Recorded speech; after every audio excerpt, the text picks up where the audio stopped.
Okay, installing Whirlpool dishwasher. First things first, I never read the directions. I usually just install shit. So this is how this goes. I took it out, slid it in, adjusted the legs the best I could. I usually leave about a 1/2 inch deeper than the kitchen cabinet, so it's recessed. And then attach it via the brackets. This is butcher block, so it attaches nicely. Same for mica, it would attach. Slide that into the little holes and slide it back in, screw it into place. Adjust the legs. Watch out, because these brackets are extremely sharp. I just cut the hell out of my finger on that bracket.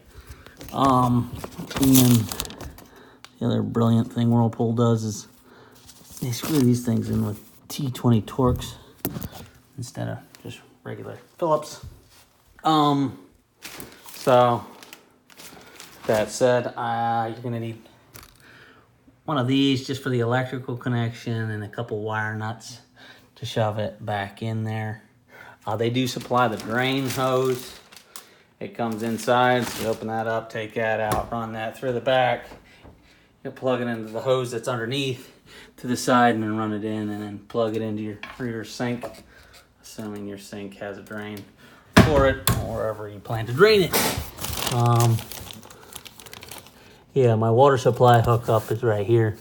Obviously, I kind of screwed that up and made that too close to the actual connection, so I had to loop it around.